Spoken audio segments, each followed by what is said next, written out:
indestructibility of the knowledge of truth lies in our identity with it. The truth, which is being, existence itself, is innately imperishable. It is unborn or uncreated, and it never comes to an end. Our identity with that is the essential knowledge. When I say our identity, I mean it only loosely. For there is no our or multiplicity in the real self.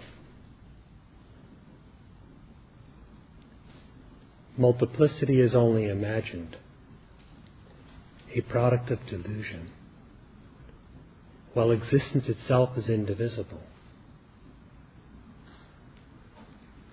If there is ignorance prevailing regarding that existence, the real self, then we may imagine the very same thing as many. If we are more spiritually inclined, we will think of one being in the many.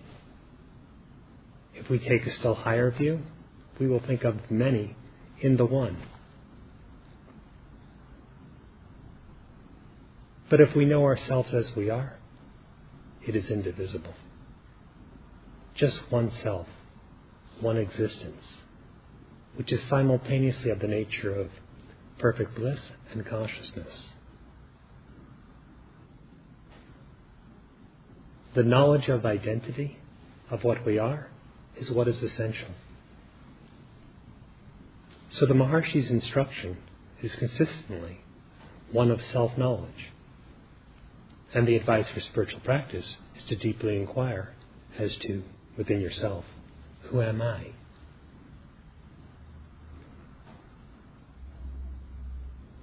If we misidentify or become attached to that which is perishing, that which is mutable, then the steadiness of knowledge of the self or self-realization will seem elusive. We will connect that which is innate with some bodily state or some mental state.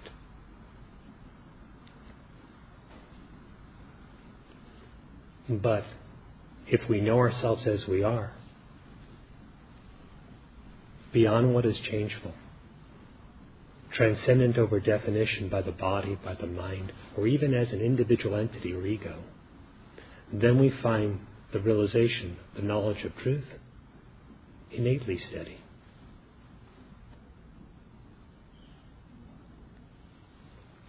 Knowledge of the truth, therefore, or of the Absolute, is really knowledge of yourself.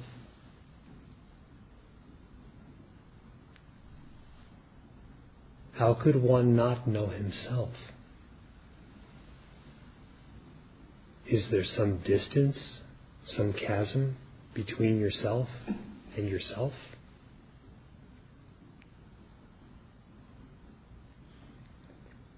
Sri Bhagavan says, are there two selves, one to know another?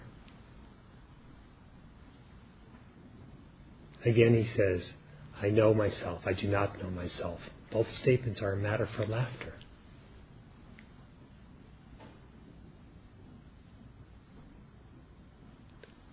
If there is the conception, yet I don't see myself. I listen to this, but I don't know myself as I am. I don't know myself as that. Inquire as to what is the nature of this I who does not know.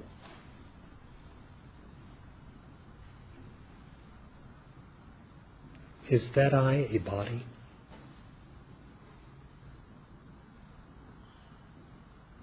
Is the I thoughts?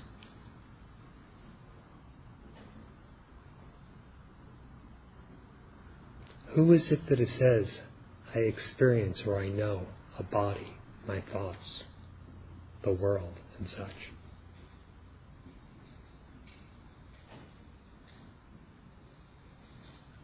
If you go on inquiring like this deeply within yourself,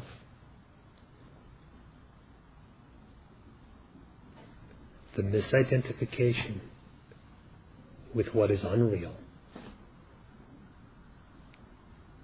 ceases. Even individuality itself, the notion, I am some kind of ego, some kind of entity, to which all the other definitions are appended. Even that, being unreal, vanishes. What remains is perpetual existence, which is unborn and which does not have an end. That is what you are. The silent abidance in your true nature is the entire teaching.